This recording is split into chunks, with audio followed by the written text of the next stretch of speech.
Welcome to this week's edition of Black Authors Matter TV, where we interview the latest movers and shakers in the African American literary community. You'll meet some old friends, discover new ones, and stay abreast of the latest book developments around the country and even the world. So sit back and relax for the next 2 hours with Black Authors Matter TV co-hosts Gwen Richardson and Dr. Rhonda Lawson.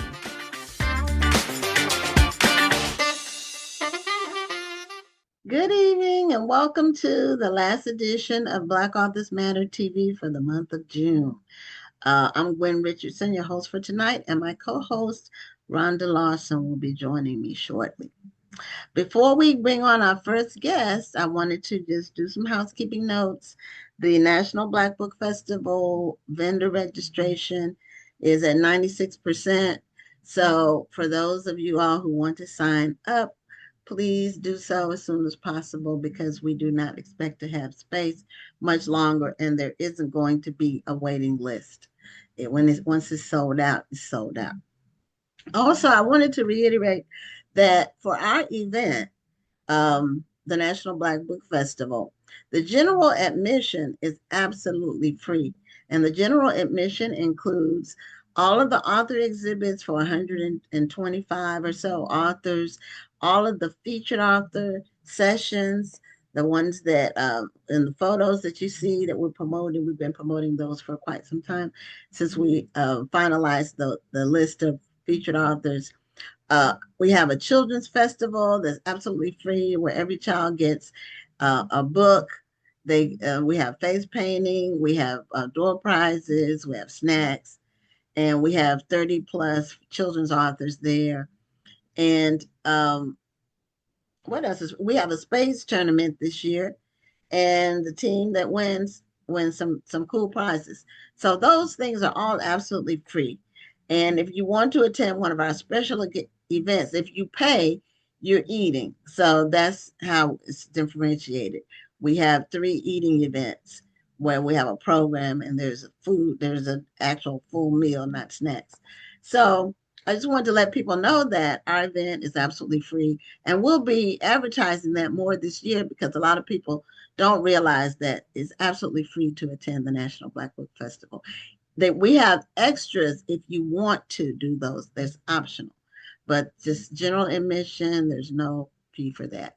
So our first guest is someone that we became aware of because she has a initiative that she started, and she goes by Melanated Reader on Instagram, and she has a challenge to get people to read a collective 1 million books for the summer. I believe it's the summer that her initiative is for.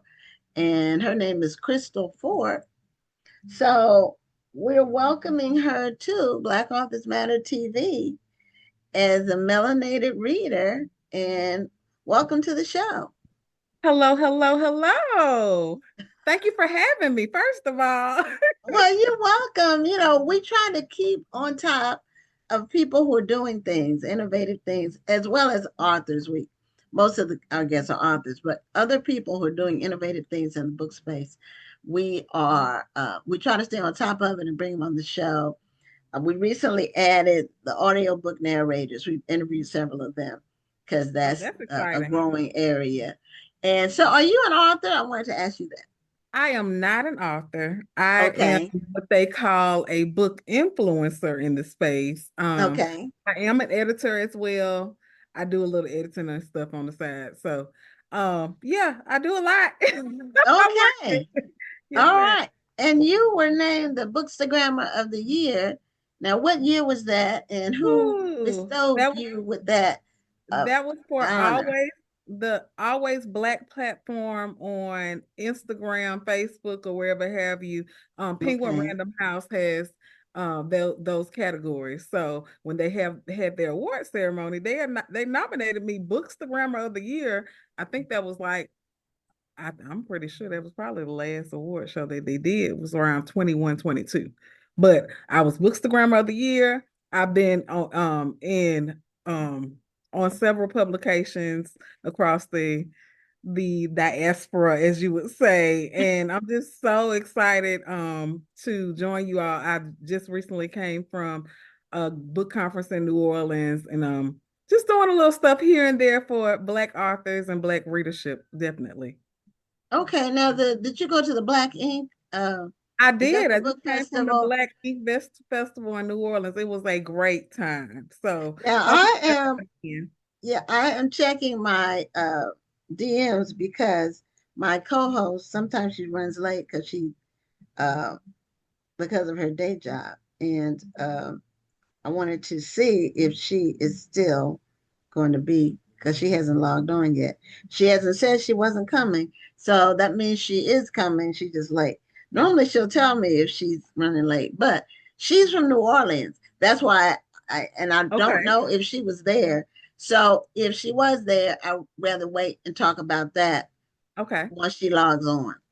How the event was and how it went, because she does go sometimes, but she doesn't live in New Orleans now. She's a native New Orleanian, so she Ma'am. may have gone or she may not have. So, now what is your favorite type of book to read? Do you have a favorite genre? Do you have a favorite author? And see, I think that's where the publishers, I leave them all like puzzled, because I read everything. Okay, I could be in the romance land, I could be in historical fiction, I could be in literary criticism, I could be in horror for a second, I can go to YA because I do teach high school. Um, okay, I can just go to any world imaginable, because it just depends on what I'm feeling, what my mood is, and I'll just peep my head in any corner of the literary genres. So I like a little bit of everything. oh, okay. Well, that's you don't have a couple of genres that just jump out Oh, that I when. I mean, I like everything. Everybody knows like right now I'm in short stories. I was in urban Interesting. fiction last week. You know what I'm saying? Or I might be in urban fiction one week. I might be in historical fiction. I just came from a conference with Christopher Murray, and Mhm. I love Harlem Rhapsody. So, it just Okay, depends, I love Octavia Grant. I do the horror because I like to be okay. shocked. So it just depends on what I'm in the mood for. My mom says I've been like this my entire life. I never know what I'm going to be picking up. I'm usually reading at least 4 or 5 books at the same time. Just depends on what I'm picking up Oh, in my see, mood. Yeah. So that's I'm a something that mood reader. I I I can't do. I can do maybe two, and even that's challenging, uh, because I get distracted, and then trying to pick up where I left off is not the easiest thing. And see, You I'm know. not even crossing characters or anything like that. So it's usually me just going in with whatever it is, however, whatever kind of mood I'm in to pick up a book. So Oh, okay. Now, my co-host is on, Rhonda, and hello, Crystal. She's the hello. Melanated reader, and she also just came back from the Black Ink Book Festival in New Orleans. Did you go? No, I didn't make it to the Black Ink Festival. I just supported them from afar, but and I'm supporting melanated readers too. I just haven't posted my graphic yet. I need you to post your graphic, Girl, girl. I know I'm horrible, but I I need y'all to promise come you. on. Look, I downloaded the graphic, I added my picture to it and everything. All I have to do is post it. Look, I'm dancing all over the place. I'm doing infomercials. I'm trying to do everything I can to get the Black Girl, readership come no, on. I'm in fact, you know what? I'm gonna put it in my scheduler tonight and it will Yes, I just ma'am. don't want to post it at 10 o'clock tonight. That's what time I'm gonna be off the show. So I'm gonna put it in the scheduler tonight and it's gonna be posted by 9 o'clock in the morning. Yes, Um, ma'am. but see, you know what? I'm actually glad you're on the show tonight because I just wanted to make sure that I was doing it right. That's part of the reason I was dragging my feet. So I'm Okay. glad you're on the show tonight so you can explain everything to me. Yes. I Yes. know I'm late, so I don't know if you started talking about it yet. I have No, not we had. started I was talking trying about it to. yet.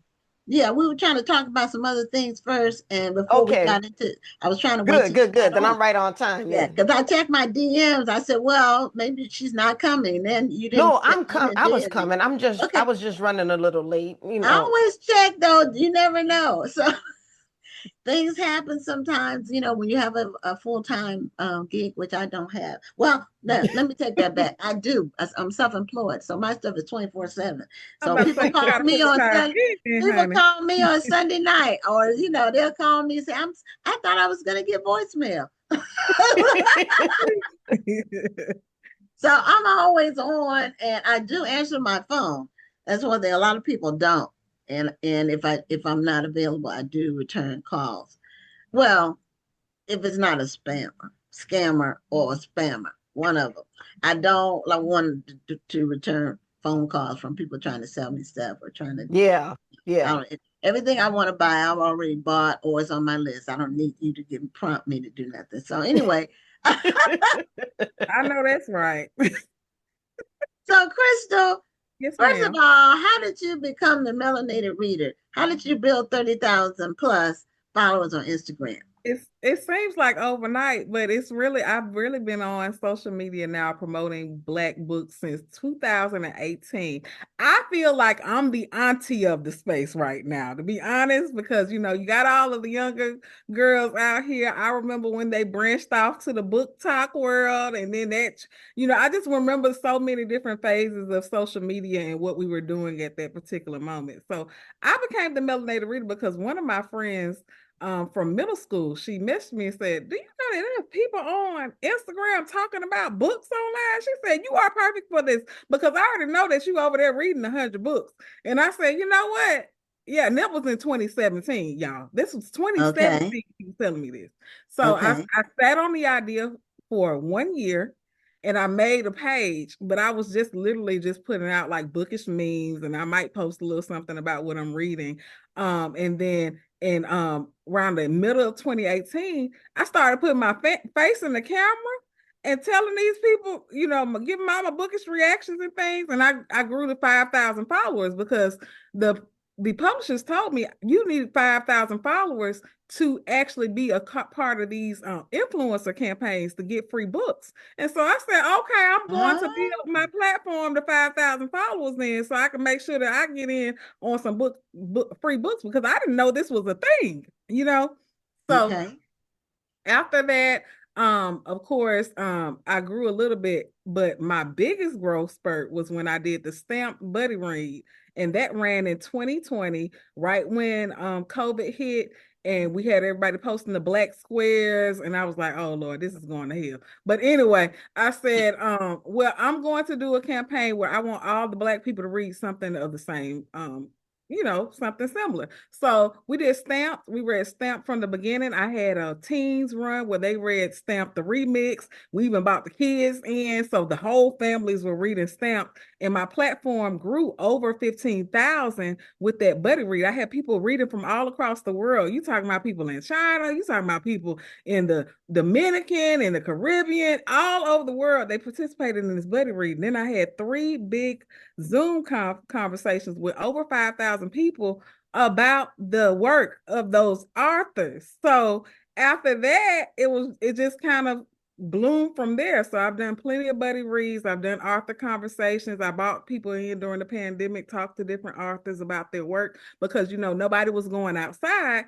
So I said I would bring the authors outside in my own special way. So I was going live with authors almost every week trying to get people to know about who they are, what they're pushing out, why we should buy their books, and just having fun conversations with influencers and everybody just to get a little joy and peace in that moment of frustration. Everybody dying around you. We got all this COVID and stuff going on. But it was just a time. Okay. So from there, now Melanated Reader has just recovered from 0 to 1 stage endometriosis cancer, and I'm back with a vengeance. Okay. So I went Bless down your in heart. November. Yeah, I went down in November, and authors and reading saved my life. And like I tell these authors all the time, y'all don't really know. Y'all really saved my life. While I was down, I'm listening to audiobooks. I'm immersing myself. I'm in the hospital almost 3 weeks back to back, y'all. I couldn't go to work. I just now went back to work in January. It was just a very rough time for me. So I promised myself, I said, after this, I'm going hard in the paint. And so after that, I I dusted myself off a little bit, and I just started the campaign, and that was just like almost like a fever dream almost. I couldn't sleep one night and it just wouldn't get off me. So I started creating graphics and stuff for it. And then I started asking people in their inbox, will you help me with this campaign? I want it to be good. And that's when I started creating the graphics for Melanated Reader. What you doing this summer? Can telling people we reading 1 million Black authors this summer. Can you join us? And so that's how that happened. And now it's just like a fire, and it's growing everywhere, and everybody wants to be a part of it. And I'm so excited about what we're doing. Even if we don't make it to the 1 million, which I'm going to claim that we are going to make it to the 1 million, okay, by the end of this summer. Y'all, I just need y'all to make sure, step one. Okay. Make the commitment to read a book by a Black author, okay? Yeah. Okay, first, let's back up. Back up, okay. We can't assume everybody knows about the Million Book Campaign. So explain the campaign to our viewers. Okay, so my campaign is I want 1 million people over the summer to read a book by a Black author, okay? Black. Okay. Black author. I want 1 million people to do it, and I want them to get the family involved. Because I'm an educator, this is a heart ministry to me. So I want the entire family to read a book by a Black author. If you got kids in their house, get them kids out their bedroom. Tell them come on out so that they can read a book. Y'all go to the library. I seen these people at the I need y'all to go get a book, okay? It has to be accessible. I'm all about accessibility because I work in Title I schools. I know that people don't have access to books like we should, but this campaign is going to be accessible to everyone, because if you don't have a book in your hand, I'm gonna make sure that you get a book in your hand this summer if you don't have accessibility to it. So I'm just challenging 1 million people to read a book by a Black author this summer, and who more than a Black woman to do it? Okay, so And the thing is, we can't assume that 1 million people are going to do it, because unfortunately it's still a popular assumption that Black people don't read. Right. So we can't assume That's why that I'm putting the numbers. Everybody's reading. Yeah, and I want the data behind it. I still, this statistic still bothers me that last year 45 million books were published, but less than 10% of those books were written by a Black author. Mm-hmm. So we are still underrepresented in the publishing community. So we can't assume that these books are going to be read. So we have to get out there and support these books, or else we're not going to be represented exactly in that number. So this is a very important campaign that you have decided to launch. And that is why I'm behind you 100%. I said I was dragging my feet, but I'm so glad that you are on the show tonight. I wanted to make sure that I was doing it right. That's the only reason why I was dragging my feet. And so now that I know what I need to do, I am 100% behind you, and I'm going to make sure that my little community is a part of this campaign. And I'm going to make sure that we are going to be a part of the 1 million readers, and we are going to make sure that their communities are part of the 1 million readers. We're going to make sure that you hit that goal. How are you keeping track? How am I keeping track? And everybody wants to know. I want the page on Instagram, number one, to hit 1 million. But number two, I have a Google form. So in my Google form, you can sign up. It's only going to take you like 2 to 3 minutes to sign up. So it's more specific in the Google form, because I asked how many people in your household will be reading a book by a Black author. And then I've even put it down to, is there a child 0 to whatever age, preteen, middle school, or adult 18 and up?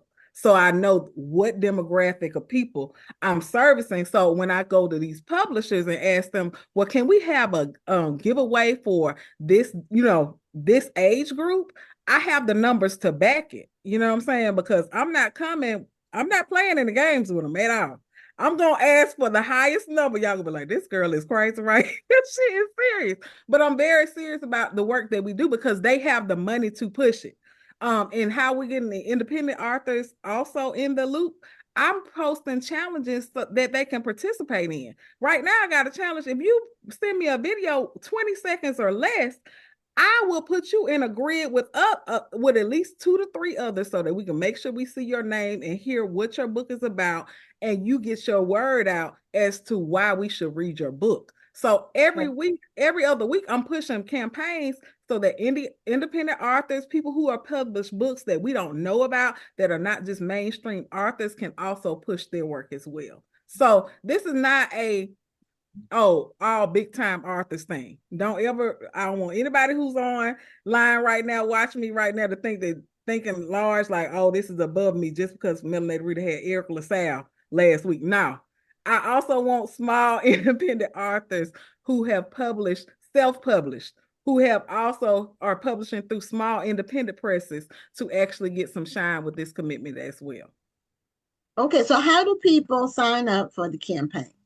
Okay, step 1, you're gonna follow me, Melanated Reader, and 1 Million Black Books, either on Instagram, or I'm also on Facebook. I'm also on Threads right now. Okay. I do have different videos where it'll say, well, say these 2 words like need that, and I'll drop you the Google form, because I purchased that little mini chat feature where if they say need that below there, it's going to drop them the Google form so that they can sign up for it. Also, in my bio, if you click the link and you swipe right, the first 2 links are the Google form and the Canva document if you want to put your face in the Canva document like everybody has been promoting so far. So those are the major steps to get us there, to get you involved. And then, of course, you just play with any games that I got going on, or any friendly competitions, or anything giveaways you want to participate in. All of it's right on my landing pages. Okay, so Melanated Reader is where we need to go. Melanated Reader is your first step. Okay. Yeah, that's your step 1. Okay, and that's on Instagram or Facebook. Instagram, Facebook. Thread. I'm also on TikTok. I'm also on Threads. You know, I'm even on YouTube, quiet as that's kept. You know what I'm saying? So I'm on all the social platforms right now. And I just dropped your Instagram in the chat. So if you click her Instagram, too, I'm sorry? I have merch too. So if you want your family to have bookmarks and things like that, because I'm trying to get the trademark and everything going. If you want bookmarks, you want buttons, I have all of that on my Etsy page as well. And they cute because the people in New Orleans love them. I'm just gonna tell you. So I want the kids, because I know how kids are, because I work with kids every day. If you give them something tangible, they're gonna remember it. Okay. Where are you located? I'm in Alabama. I'm in Birmingham, Alabama. Okay. So, yeah, if you give them something tangible in their hand, they're gonna be like, Mama, it's time to read, because we gotta get the 1 million books. Tell me how many followers Melanated Reader got going on, because I purposely put that information out. So if you do have kids at the house, you can say, well, Melanated Reader said we up 18,000, or or how many thousand of people right now, just to get them excited so they'll know that they're also a part of the number as well. So any kind of way to get kids engaged, to get adults engaged, to get the whole family involved, I'm all for it. Okay. Well, your campaign is working, because I have seen the flyer coming across my news feed, and from multiple people who sell a lot of books. Names people know. I did see the Eric LaSalle flyer. So most recently. So he was a featured author at our festival last year, the National Black Book Festival. I'm gonna have to come see y'all. Yeah, you need to come. You need to come this year. It's in October, the weekend of October 22nd to the 24th. Okay. You need to come. Somebody had a question that she said, I'm an independent author. Where do I send my video? I think she might be jumping. Send it directly to my inbox on okay. Okay, so Sharon Pitts is the person who asked the question. So you can send it directly, DM Crystal, and she does respond to messages. I'm very responsive. Yeah, because that was that was she responded when I saw the campaign. I said I need to get the person who's doing this campaign on the show, but I didn't know your name until because I went to Melanated Reader, and then you responded. So I think it's great to bring attention to, because I wasn't sure if the million was a million people or a million books. So that's why I wanted you to explain. Yes. So you want a million people, and they don't have to be Black. No, that's why it's all inclusive. Yeah, after all, we read other people's books. You'll see the white people, you'll see the Hispanic people, you're going to see some of everybody, because I want 1 million people to read a book by a Black author and be for real about it. Okay. Okay. Now, what about the people who read a lot and they read multiple books all the time?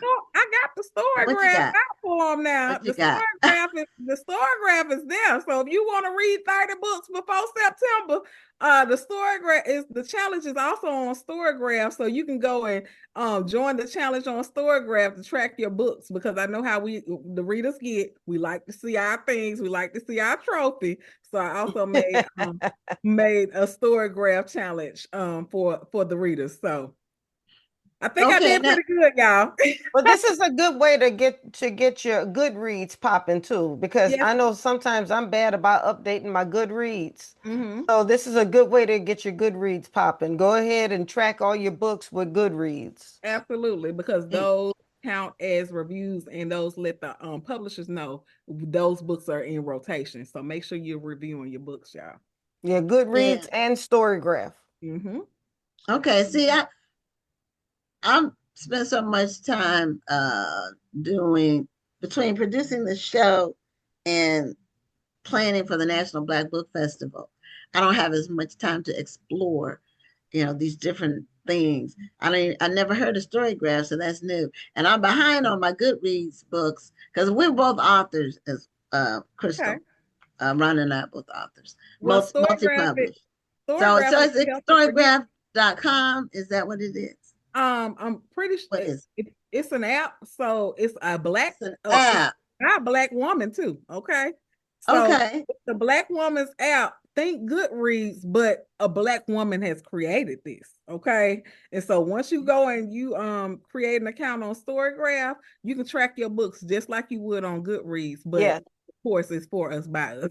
So. And I'll also tell you, for those authors who are watching, if you are tracking your visibility, it's an authority signal. So you want to make sure that you have a profile on Storygraph, just as well as you have a profile on Goodreads, because AI is looking at Storygraph just as much as it's looking at Goodreads. So if you have a profile on there, just make sure it's updated.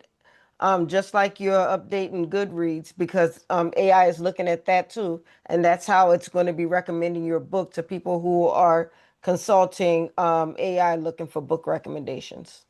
Absolutely. Well, I might have to go to Storygraph. I don't have a profile or anything on there. So I need to create that. And I prefer to do it on my laptop if I can. I'm going to just Google it and figure it out. I don't like doing stuff like that on my phone. That's complicated. Yeah, do it on your computer. It's easier to read. But I will do that. This is new information. I didn't know about Storygraph. I probably heard about it, and you know how stuff comes across you, and just so many things come across your newsfeed, and some of them you have to see it more than once for it to stick. Absolutely. And with the algorithm, if you click something, they start showing you the same thing over and over. And that's the world we live in. But it's Storygraph, like it sounds. Graph. Right. Okay. All right. I will be doing that between tonight and tomorrow. So, Crystal, we're at the end of our time, but repeat again. This went by too fast. It did. Repeat your challenge in Melanated Reader. Yes, ma'am. Crystal Forte, aka Melanated Reader. Let the people know about the Million People Challenge.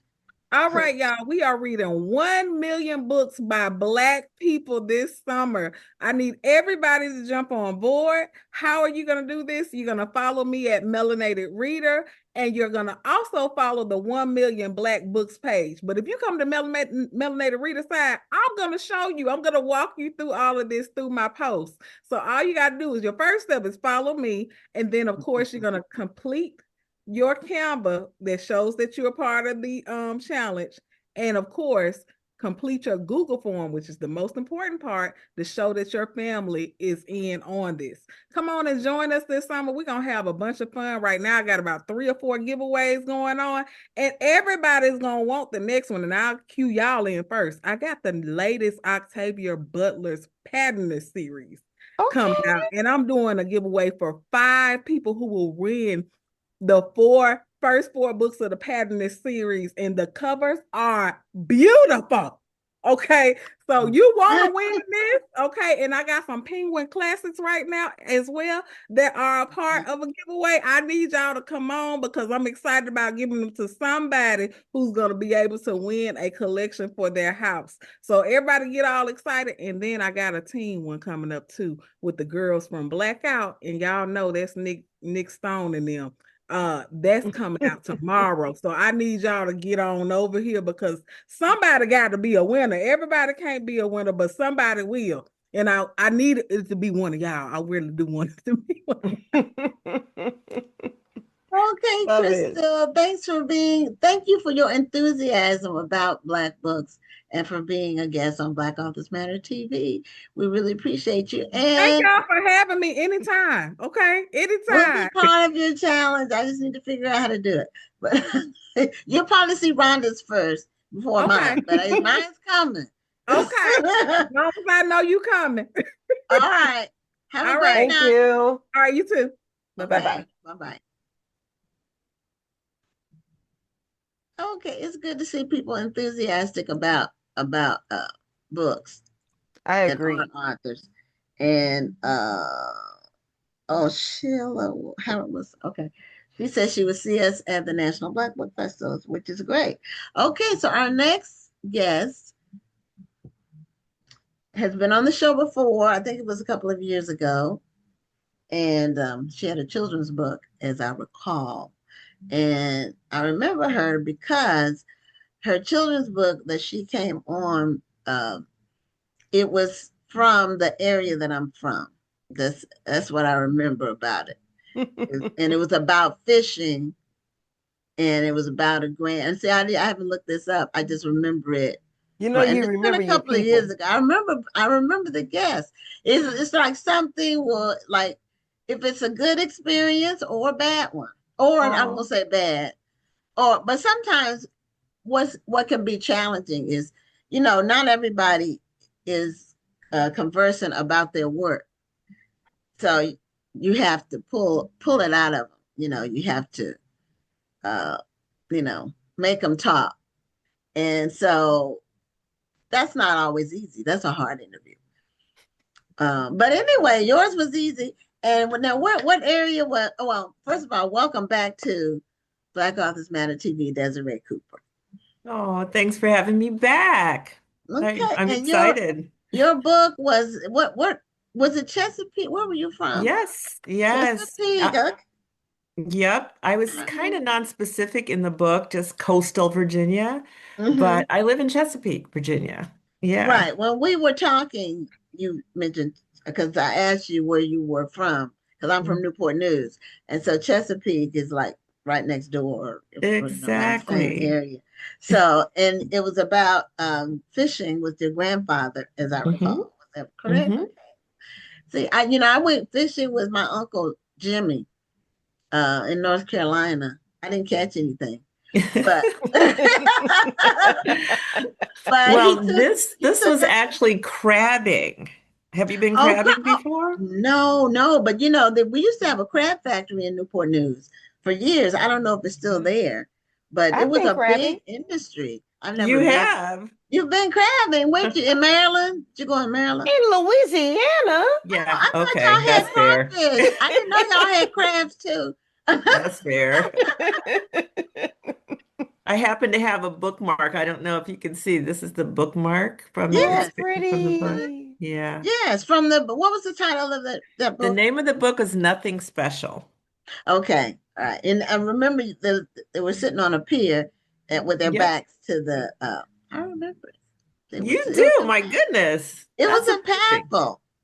You Listen, know, that book came out in 2022. yeah, I'm and it's sure it been was a a little couple of after years. that. Yeah. It's been a couple of years since you've been on the show, maybe three. We celebrate our sixth anniversary next month. It's 6 years Wow. of the show. Oh my So, gosh. yeah, time Congratulations. flies, and it's hard to believe it's been 6 years. I mean, it's just gone by like lightning. So, you have a new book, and tell us about that. And it's kind of a similar theme, sort of. There are definitely some connections to it. The name of the book is Black Summers, Growing Up in the Urban Outdoors. I don't know why this is looking so blurry on my end. Well, put Maybe it I have a closer to you. Put it closer to your body, In front or of like you. in the middle. Like, There you yeah. go, There right you there. See it's not go. there. You're brilliant. Yeah. Okay. Black Summers, Growing Up in the Urban Outdoors. I love this art. It's by Sangor Reed. It's a black boy, just sort of going for it into the water. And I Hmm. love it because it looks like childhood abandon, just I'm free. I'm just gonna just take this dive, not a swan dive, but just throw my body into the water. But part of me thinks, could he be trying to get away from something? Is it like he's throwing himself there for safety reasons? I don't know. That's how my Mm, brain works. But I will say that that's kind of how the stories in the collection work as well. So Okay. I am the editor of the collection, and I got 28 Detroit writers to talk about their experiences in the urban outdoors, but how race shaped those experiences. And so it can very much be like that picture on the cover, where it's like you're out having a great time, you're having a picnic, you're walking by the waterside. And yes, there are beach stories or pool stories and water stories, so there is some connection to the other book. And then all of a sudden, the specter of race injects itself. mm, Right. So, what is that carefree, fanciful, idyllic, wonderful time of the year? You can't ever quite let go of the fact that you're a Black person in America and in public spaces. It's public, but for whom? And are you welcome? And are you welcome in all public spaces? And if you can't be in those spaces, how do you, as a Black person, invent your own joy or push the boundaries yourself? And so that's what the stories really grapple with. They grapple with being Black in urban settings in the summertime, and we're all supposed to be having a great time. And what does that look like for us? And how does race shape it? Hmm. That's an interesting that's way of approaching it. that is Because if you interesting. didn't grow up in an urban area, your summers were, we didn't spend our summers in public spaces unless we went to like an amusement park or something like that. Hmm. But we spent our summers outside in our neighborhood Hmm. and, playing organized games among the kids in the neighborhood, Hmm. riding our bikes, roller skating. Um, we played, all the other games that all kids play, hide and seek and hopscotch and jacks. And we played school, and I was always the teacher. In fact, I initiated, I Surprise! love school so much. I love school so much that in the summer I would teach the neighborhood kids. We would play school, and I was a teacher, and they were very attentive. And nobody ever Mhm. challenged me to not be the teacher. So, Mhm. But Well, Gwen, you're bringing up such a good point, and mhm, that's one reason I talk about the urban outdoors and really a focus on the industrial north, like the cities of the Great mhm, Migration, mhm, because when we lived in the South, of course, there's a lot of restrictions, Jim Crow laws, and whatever's left over from that. Um, But there was also this sense of sort of, I think, closer to the land, a lot of more free range childhood, Yes, just open spaces that didn't seem to yes. belong to anyone. Mm. Or maybe it was so segregated that you were able to sort of go amongst your people, Well, that's and it, that's actually what I was about to say is that in talking with people who grew up in segregated areas, many people said that they didn't really care what the white yep. people had going on. They were fine right where they were. They had everything that they needed in their own communities. Hmm. They had a sense of togetherness. They had their stores, they had their schools and their banks or whatever it was that they had in their areas, and they they didn't spend their days wishing that they could go on the other side of the tracks. They were fine. They Hmm. went over there if they had to go over there, but they were good over here, you know. Hmm. So and they were happy. And not to say that they didn't want more out of life, but they were good in their communities. Yeah. And I would agree with Rhonda on that. And I grew up post segregation, but we actually had white people in our neighborhood. Well, my family was the first. We moved into a Jewish neighborhood. My dad was a pastor, and the church bought the church parsonage in this Jewish neighborhood. So we Wow. were the first black family that moved in. But 3 or 4 years after that, it was all black. Like it all changed over. But there were still a few white kids, and we played with them too. So, Hmm. um, it really one thing that when you live in a small community, relatively small, we felt safe. We never felt in danger ever. I mean, but there was Hmm. never, But nobody I'm not sure bothering. that's the same story in urban areas And where I'm not people either. are a little bit tighter together and there's a little Right. more competition for the space. The neighborhoods may still be segregated, but they're bumping up against each other. There's not miles and miles and miles between one city or one enclave and the other. And so I think that might be a big change that maybe African Americans didn't quite expect when they got north. They expected more opportunity in the workplace, possibly in the housing, which they didn't get and had to fight for.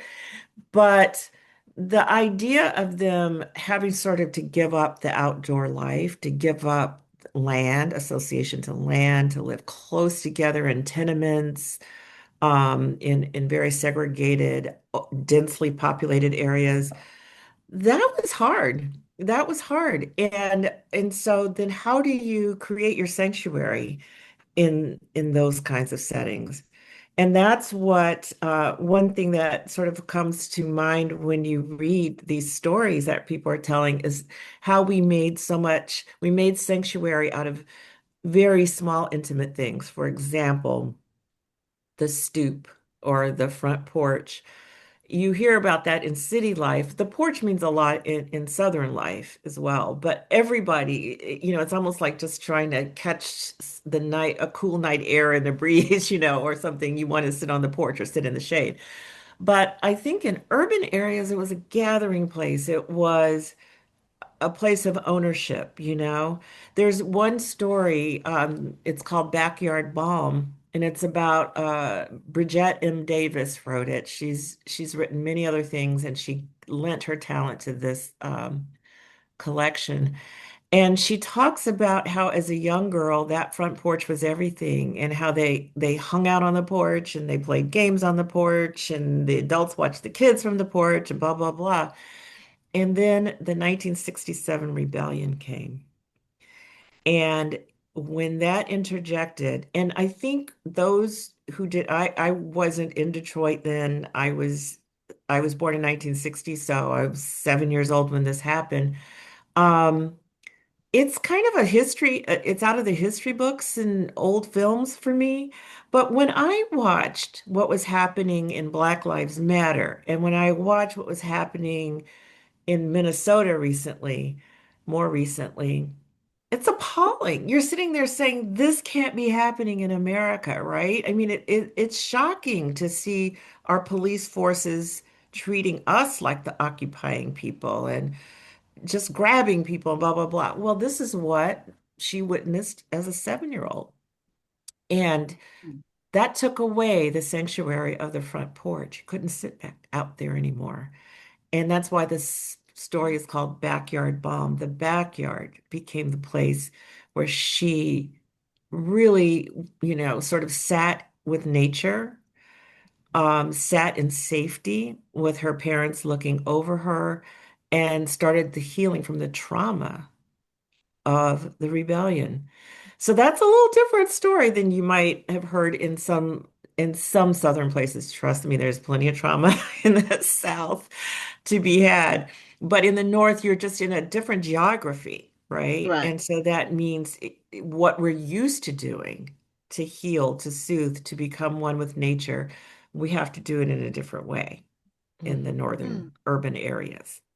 When I was looking at the cover, it almost made me think about basketball. I was looking at it and I said, looks like he could be dunking, That's true. That's you true. know. Yeah. So I thought it was water, but I said, that could be like a blue sky behind.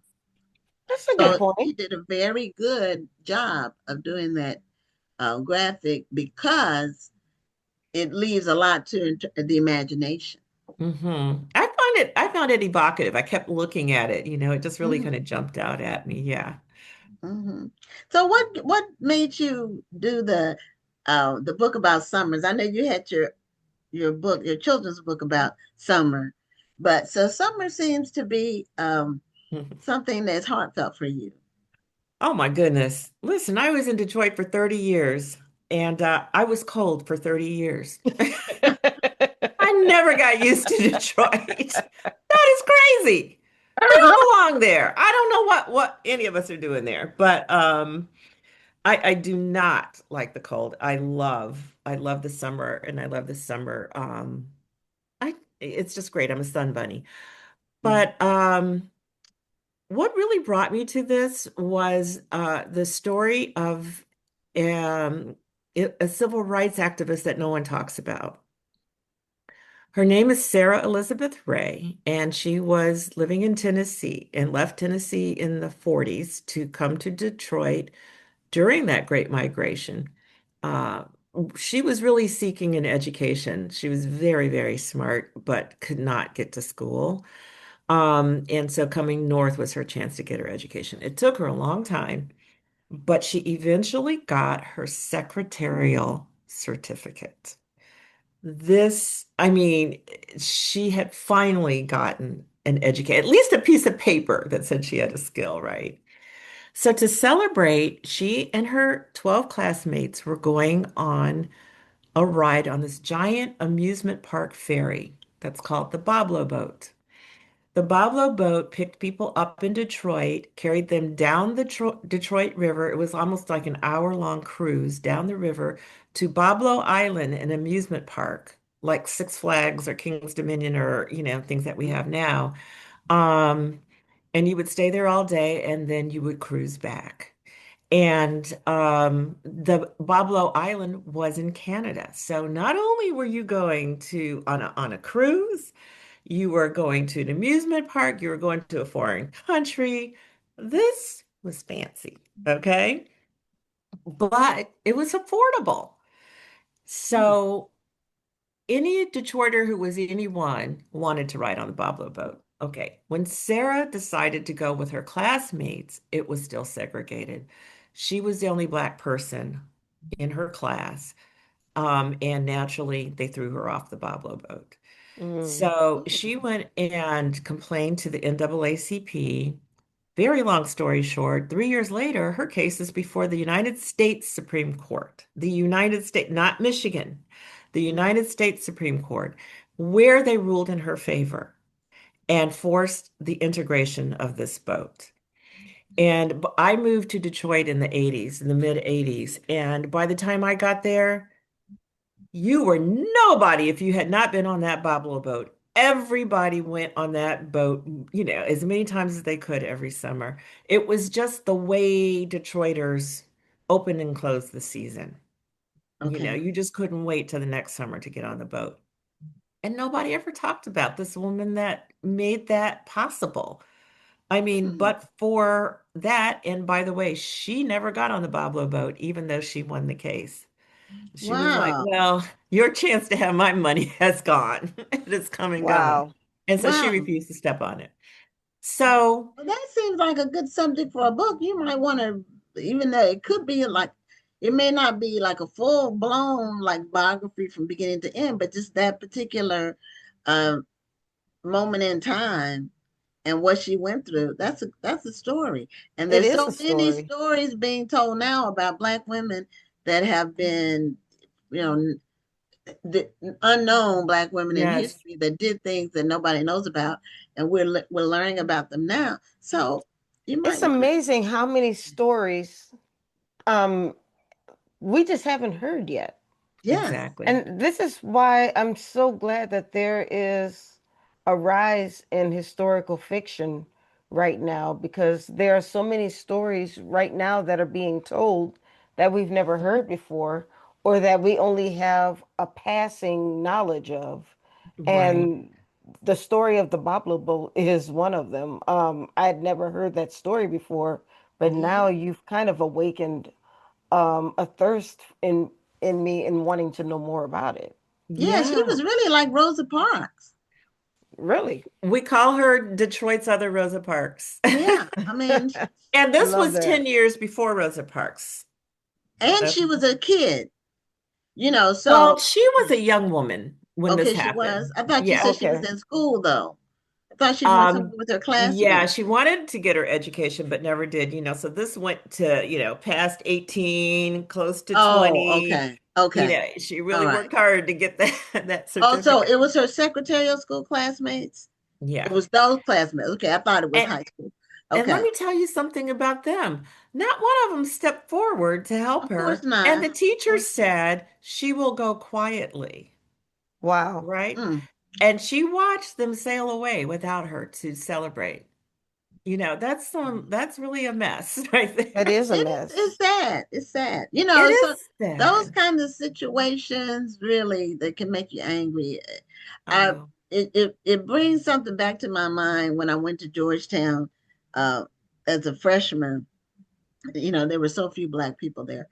Um there were two Blacks in my dorm, me and another young lady. Mm. Um and this girl from down the hall said that she didn't know any Black people. The only Black person she knew was her maid. And then she said that her in her high school there was one Black girl, but nobody talked to her.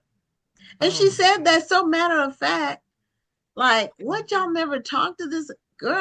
How do you think she felt being at a school where nobody would talk to her? But Yeah. she said it so cavalier.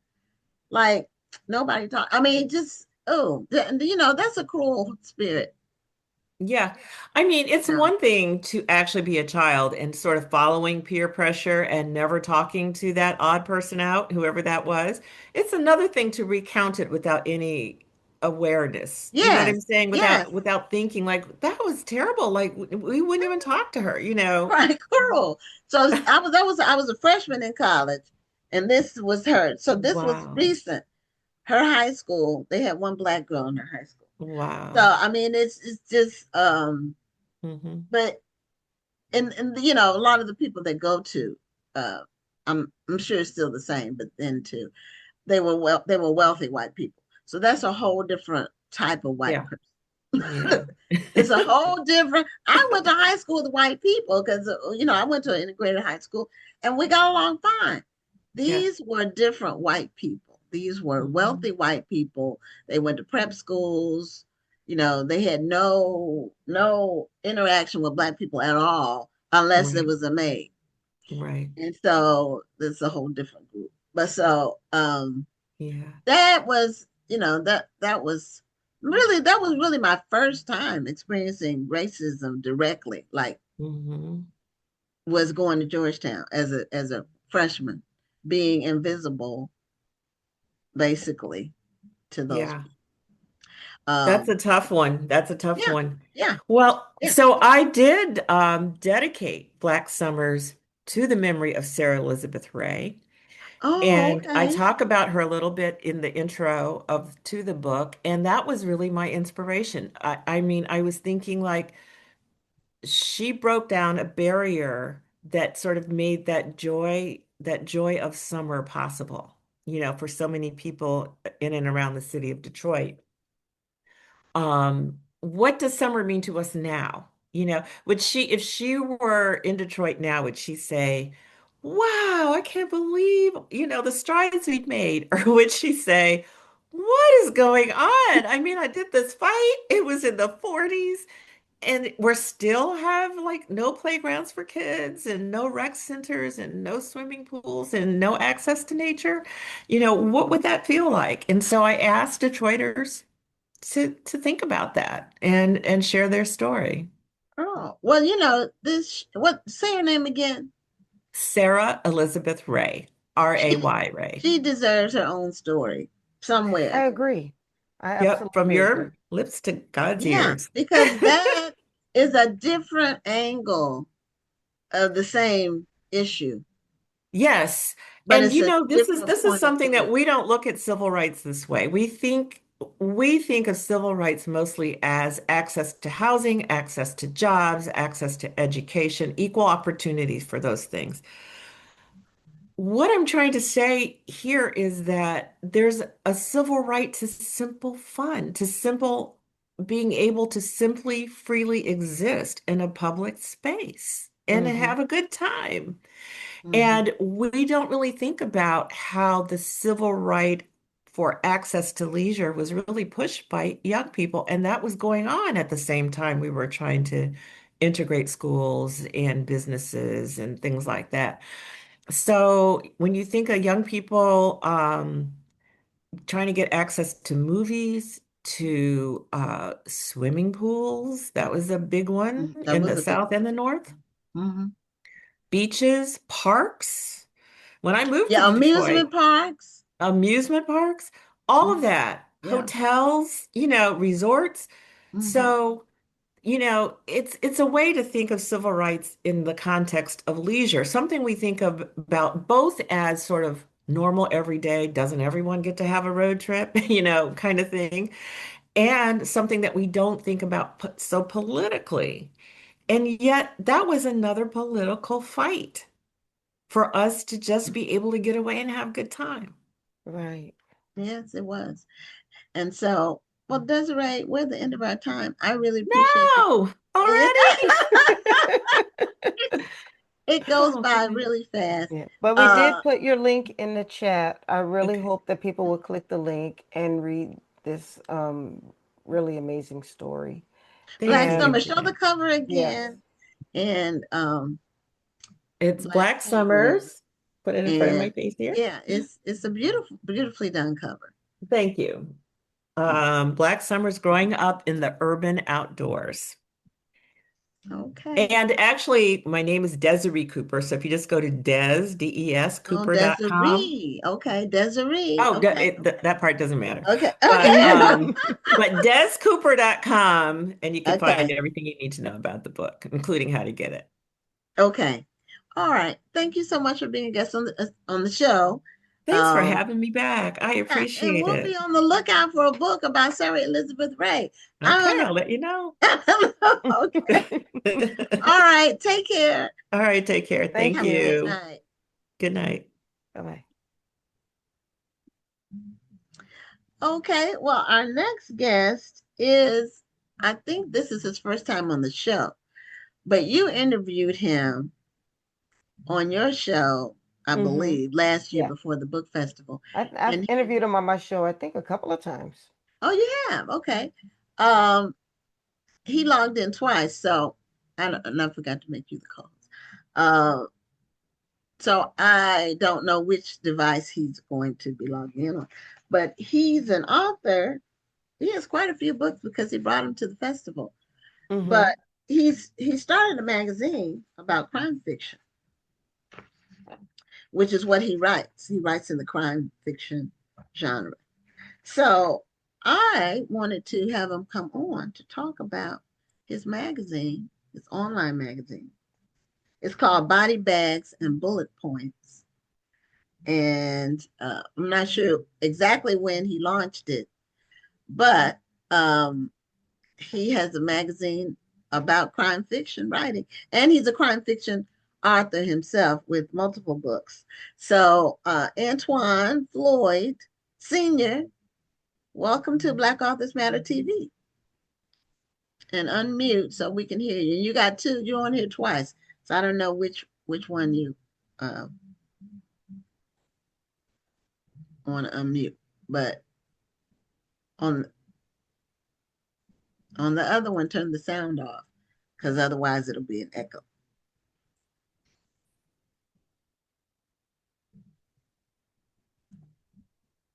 Okay, Antwan, we've been using Zoom regularly since 2020 now. And you're young.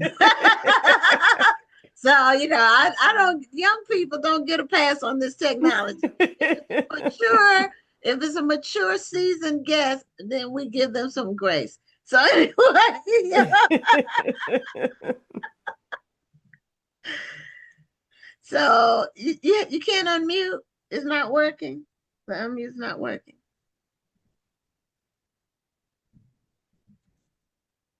Because I'm hitting the ask to unmute. Yeah, me too. You're not getting a notification about unmuting. We can't hear you. We can see your lips moving though.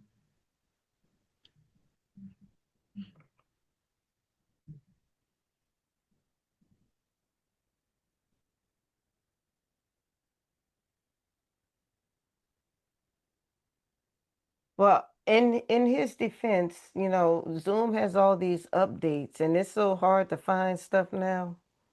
You know, I just every week I keep my fingers crossed that the Zoom is gonna work.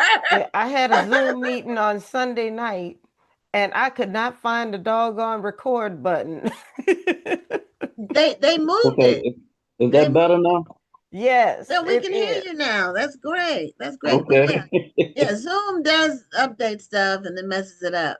And then it doesn't work the same way it did before. And then you try to go find it and you can't figure out what the heck it is. So anyway, like I said, I do seriously every week. I cross my fingers that everything's gonna be smooth.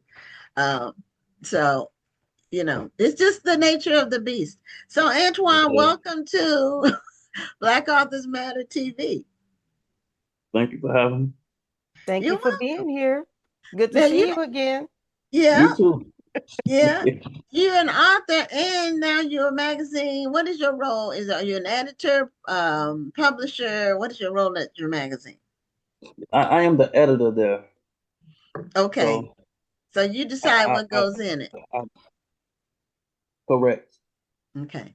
And All I seek out different people to interview, people who are interesting to me. I think other people should know about. Okay, in the crime fiction space.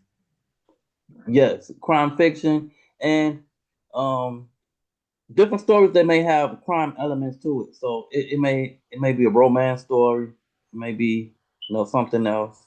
But okay, I mainly just try to find like independent authors. Okay, all right. So name a couple of them that you've interviewed that we might know. Ooh. Okay, I wasn't trying to put you on the spot. See, you know, put him on the spot. He was like, I thought you would be able to round it up. You know, in my former life, I was an editor. So I've had like 5 lives. And in one of my former lives, I was an editor for 5 years. Well, I was a magazine editor for 5 years. And then I edited books for another 6 or 7 for urban or Urban Books. I was their copy editor for 6 or 7 years. So I understand the role of an editor. That's why. So you remember all of the people whose books you edited? No, because that's been 15 years ago. Oh, These are okay. people you've talked to right recently. So, but anyway, how many books do you have? When you came, you had a display and you had quite a few titles. Yes, I had. When I came out there, I had, I think, maybe 7 titles with me. Most of my Okay. books are in the. I have a book series called Black Love Detective Series. So the majority of those books were from that series. Okay, it was called what? Now I couldn't hear everything you The said. Black Love Detective Series. Oh, Black Love Detective Series. Okay. Yeah. All right. So you have do you have a like a central character that's in all the books? Yes, his name is Black Love. Oh, It's just my play on words. But yes, his name is Black Love. He's a former district attorney turned okay. private detective. And Okay. each book he's dealing with a different case. Okay. All right. That reminds me of he's deceased now. Hugh Holton, I think was his name. Have you ever heard of him? I think his name No. was Hugh Holton. His books were popular in the 2000s, I want to say. And I remember that name. he had Yeah. a detective that was in all the books, and he was actually a detective himself. So are you a detective? I am not. Okay. Well, I asked because the author, he was actually a detective in Chicago. And so his Oh. books were about a detective in Chicago, and all of his books had the same character. They were very good. I don't know if they're still in print or not, but they were very good books. And he died like suddenly. So, like, like, I don't know if it was a heart attack or something, but that's how sudden it was. Like he was Hmm. here one day and gone the next. But his work was very. You might check them out if you can find any of them in print. They might still be on Kindle or something like that. I'll look Um, them up because I'm always trying to find other black authors who write in that genre. yeah. Now, So have you I want to interviewed look them up. Tracy Clark? I have not, but I used to be in that. I don't remember the name of that group that they have. Is it crime fiction writers or something Yes, like that? No that color or something that like that. Yeah, she said yeah. she was in that too. Hmm. Yeah, that's how I got familiar with her from being Okay, in that group. okay. All right. So, Hmm. what made you decide to do a magazine? What was your impetus? I am one of those kind of people that, like, if I have an idea about something, then that idea just keeps snowballing. So I originally started out wanting to post 5 questions and answer them for myself on my Substack. But then my ideas just kept going and going and going. So it until it eventually grew into my online magazine. So that's what made me want to do it. So do you have guest authors in your magazine, or are they all your own articles? Um, I have, as far as interviewing people, I have No, I don't mean interviewing people. I mean, are you writing your own articles in the magazine, or do you have other people who write articles in the magazine as well? I write some of them, then I have other people write different like sections of it. Okay. Like I have recurring sections every month, and I have people who write that like reviews, for book reviews, Hmm. and then some for like it's called the rap. So with the rap, the way this journalist does it, he takes elements from a book and he relates it to the neighborhood. Like for instance, one of the articles that he wrote was talking about the relationship between corner stores in the community and how they're um, presented in books or movies. Because every book or movie, no matter if it be black, white, Asian, whatever, sometimes one of the main characters is the corner store, and how people hang out in front of it. They know the guy behind the counter, the interactions with the community. So he said that, according to him, he said that the community and the corner store and black communities, they have a disconnect. It's very transactional now. And he said it didn't used to be like that. And back in the 50s and 60s, you knew the person behind the counter, they knew your parents, they knew your grandparents. Nowadays, most of the people who come in, they are not from the community. So when things are going bad outside, they don't really care because they don't live around them. Mm-hmm. That is true. That's what the rap is about. One of the people who write the articles for that, he picks something different every month that can be in a book, that's usually in a book, and relates it to the community. Okay. Yeah, the corner store, convenience store now, they're owned by mostly non-Americans, people who aren't even from here. And I guess that when they come here, the real estate is cheaper in a lot of the black neighborhoods. And so they set up shop. Mm-hmm. And they're not friendly, No. and they're not. I don't really go. The only time I go to one is if I'm on a road trip or if I'm somewhere where I just happen to want a snack or something. But it's the same everywhere you go. It's the same They everywhere are. you go. Even when I went to Jamaica, it was like that when I went to Jamaica.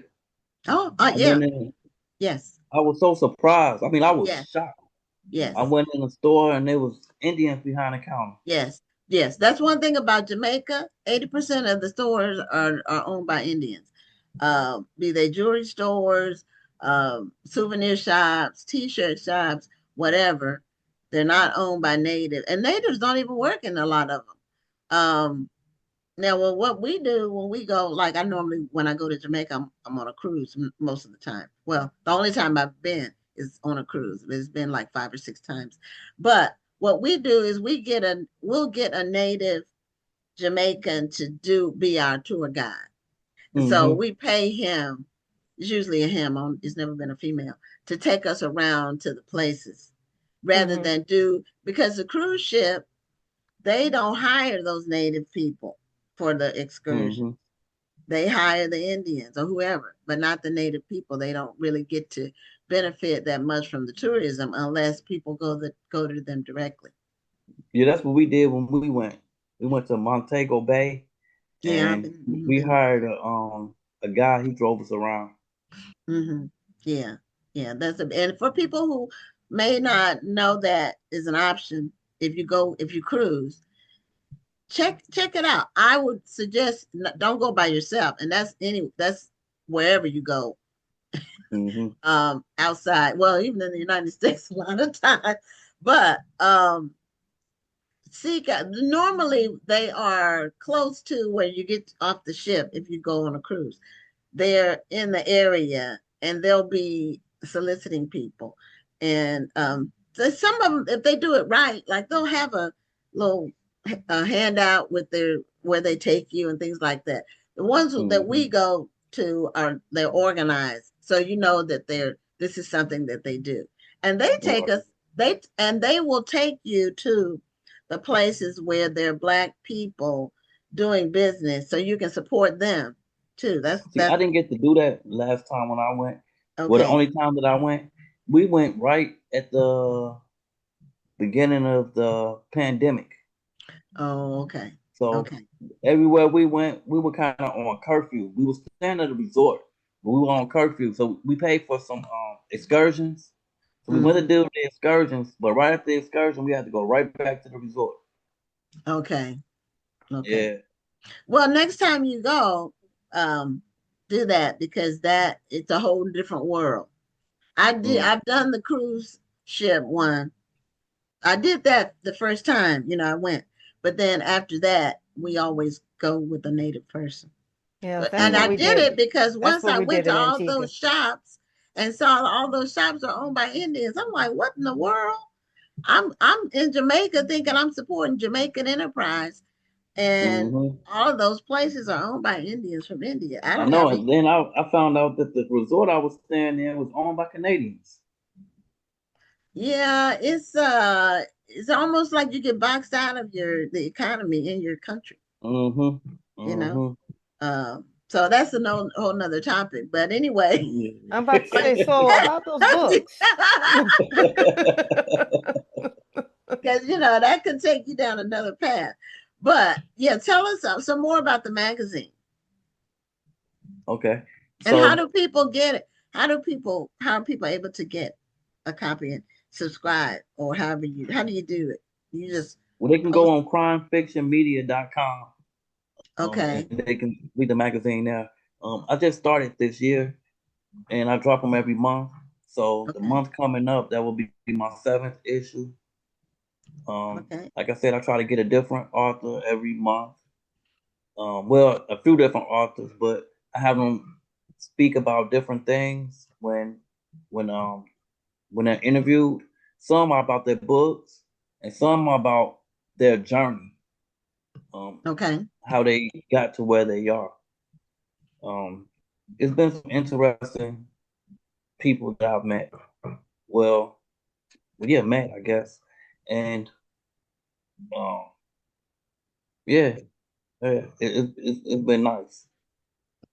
Okay. It's Now, a great way to meet other authors, especially other authors in your genre.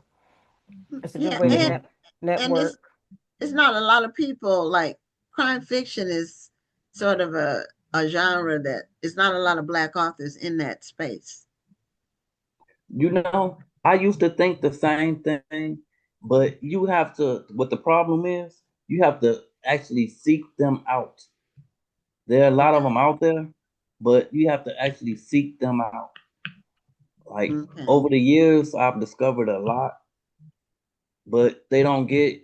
It's not the go-to genre, I guess, for black people. Mm-hmm. So you really Right. have to seek them out. There are a lot of them out there. They're like, I guess, unsung heroes or whatever. Okay. Because there's definitely a lot out there. Yeah, we've had some on the show. Just we don't come across as the crime fiction author. That's not who we see, and we seek people out.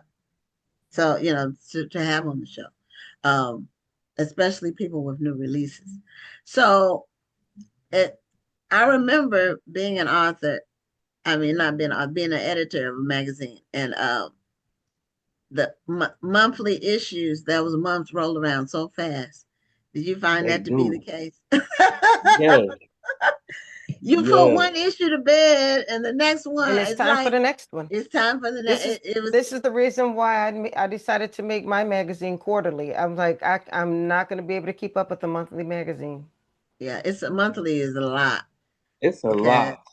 yeah, yeah, It's a it's a lot, lot. and you have to, we had writers, and you have to come up with your theme, and you have to keep it fresh, and you don't want to Mhm. repeat stuff that you've done before, and not recently, or you have to give it a different spin. It's but it was really great experience um for me. So it's like I say, it's one of my lives that I've had. I've had about 5 lives, Mhm. maybe But more than that. it made me have a new respect for the people who came before me, who did it for 25, 30 years. Yeah, Like yeah, and I Ebony was doing it Magazine and stuff like that. before the digital. So we actually had to print. So it was before digital stuff. Now you can do a digital magazine and be successful. I miss the print. Yeah, well, I felt the same way about books. I was reading on the Kindle for a while, and I went back to books. In my hand, I Hmm. like just the feel of a book. It makes me feel good when I I don't have a think book. print books are gonna ever go away. No, I don't either. They what do they call it? The death is of print books has been greatly exaggerated. Hmm. But I don't think they're going to go away. But books are expanding in terms of the formats that people are using. like the audiobooks are really becoming popular.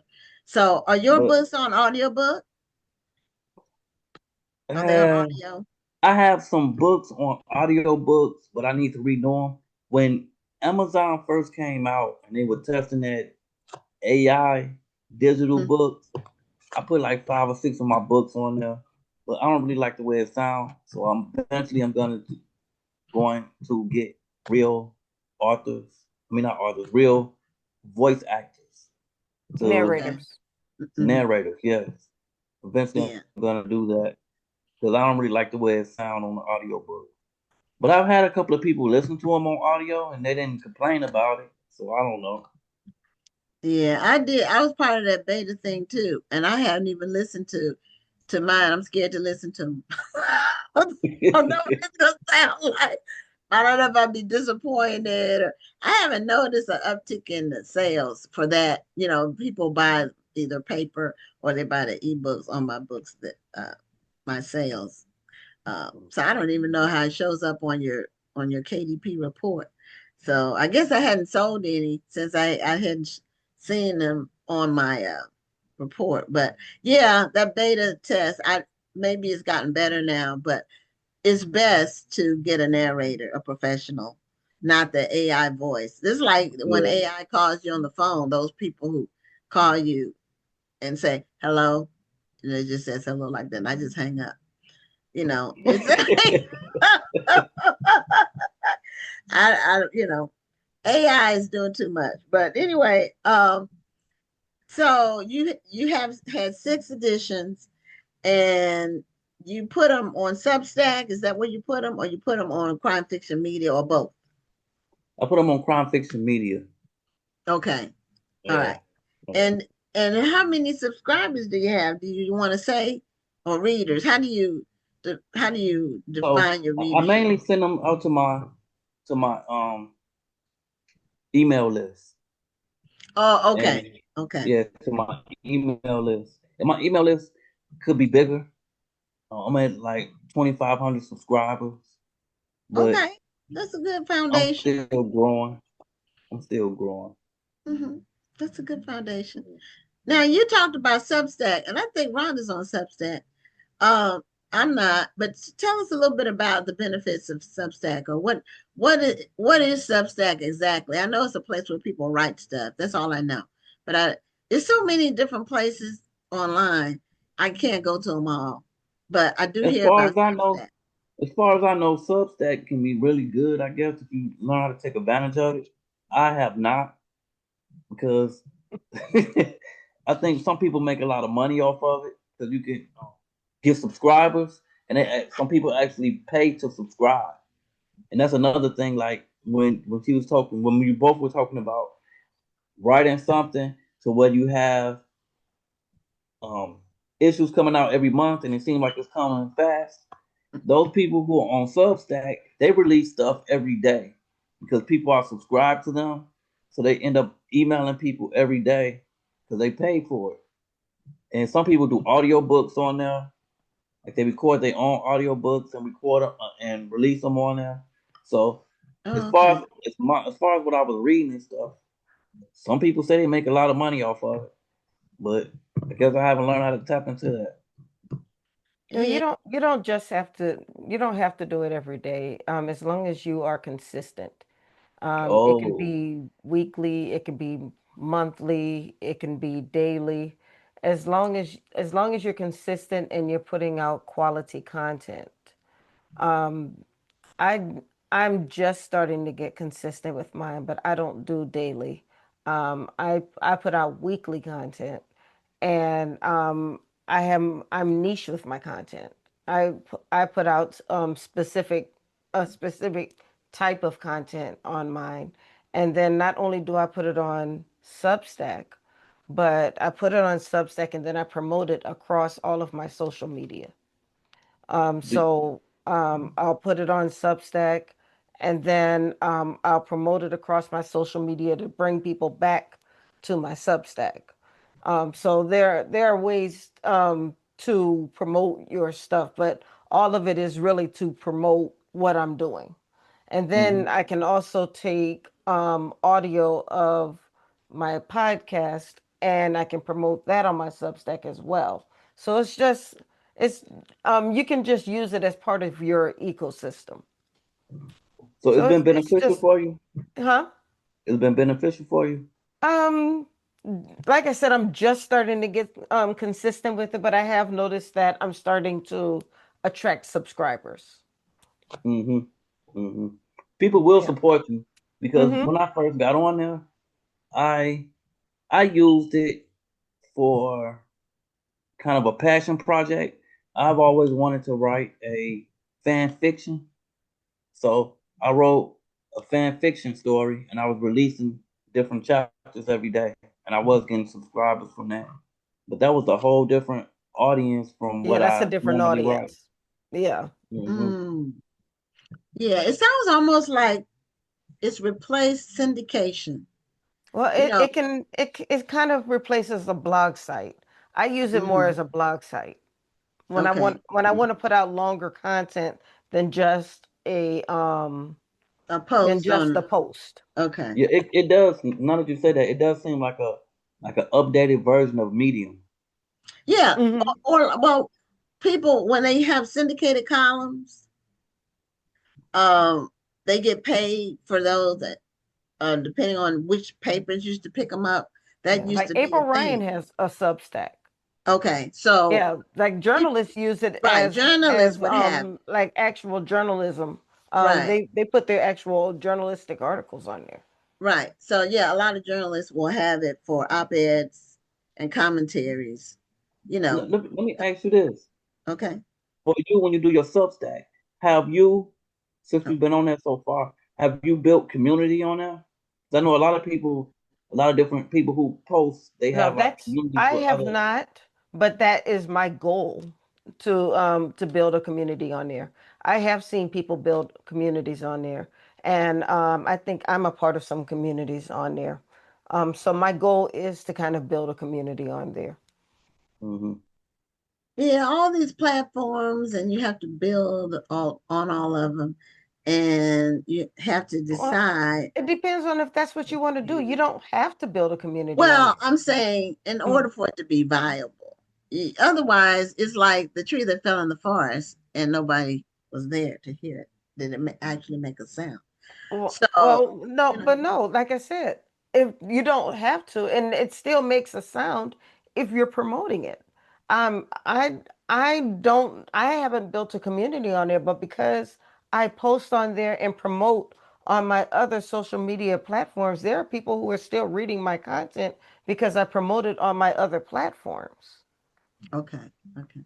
Well, I probably won't be Mm-hmm. building a community on Substack, Right. but I may go on there. Now, I just recently got on Threads, Rhonda, with your Oh my prompting. goodness, that's some drama on there. Yeah, yeah, I look at it and I say, okay, this is kind of like the Facebook news feed, but shorter.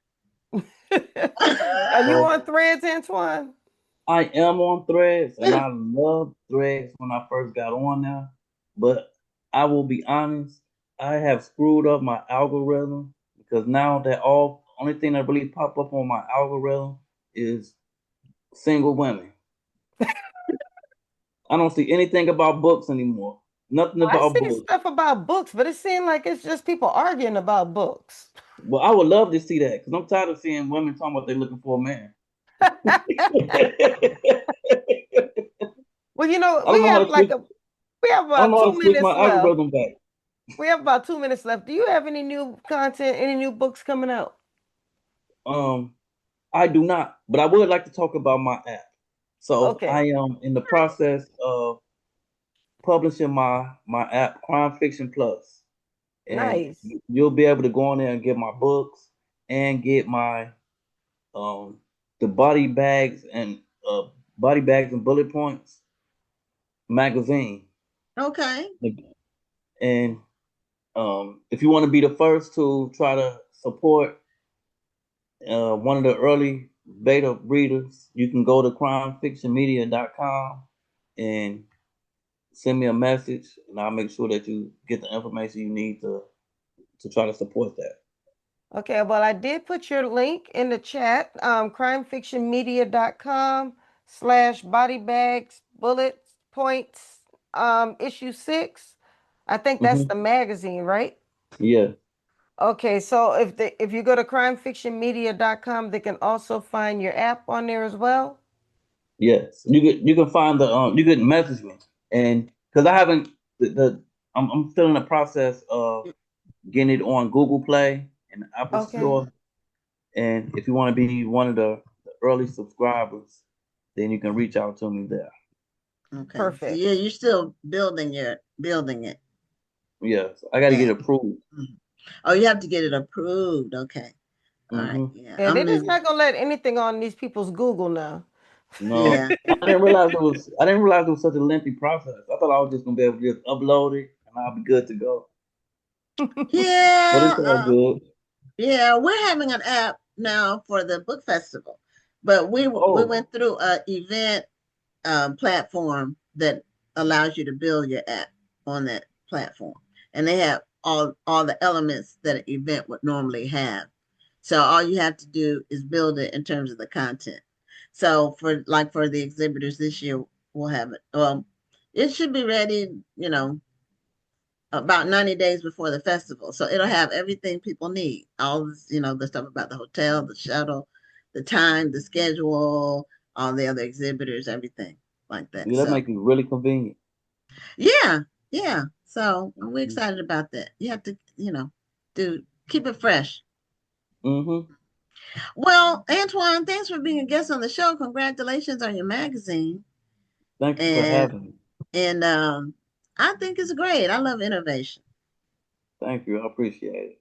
Okay, have a great night. You too. Night, ladies. All Good right, night. bye-bye. Thank you. It's good seeing you again. You too. Okay, so we are oh, I did want to mention the festival is we're at 96% sold in terms of exhibit space.